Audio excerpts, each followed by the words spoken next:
Alam mo ba kung sino talaga dapat ang mas pinakamalapit sa'yo? Hindi ang magulang mo, hindi rin ang anak mo, kundi yung taong pinili mong makasama habang buhay. Ang asawa mo. Oo, pinalaki ka ng magulang mo pero hindi sila ang tatanda kasama mo. At kahit gaano mo kamahal ang mga anak mo, darating din ang panahon na bubuo sila ng sarili nilang pamilya. Pero siya, yung partner mo, siya ang mananatili. Pag may sakit ka, siya yung nag-aalaga sa'yo.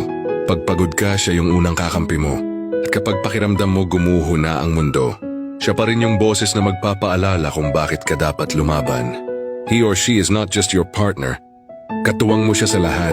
Kasama mo sa tagumpay, sa iyak, sa mga tahimik na gabi na parang walang nakakaintindi. Siya yung tunay mong tahanan. At tandaan mo, ang partner mo, hindi mo man kadugo. Pero siya ang tinatawag nating kabiyak. Siya ang better half natin. Siya ang kalahati ng buhay mo.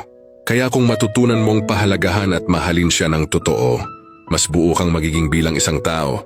Kaya kung minsan nakakalimutan yung pahalagahan ng isa't isa, huwag kayong magtaka kung bakit parang lumalayo ang loob niyong dalawa. Pero pag natutunan niyong magpatawad, magtiwala, at magrespeto, makikita niyo unti-unting bumabalik ang gaan ng samahan.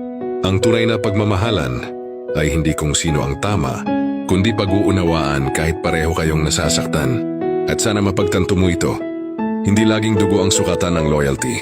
Minsan yung taong pinili mong makasama, siya pa yung tunay na handang sumuporta, magsakripisyo at magmahal ng totoo. Your partner is not a background character. Siya ang backbone ng peace mo, ng buhay mo, ng tahanan mo. Di siyempre huwag kakalimutan lagi ang Panginoon, na siyang unang-una sa lahat.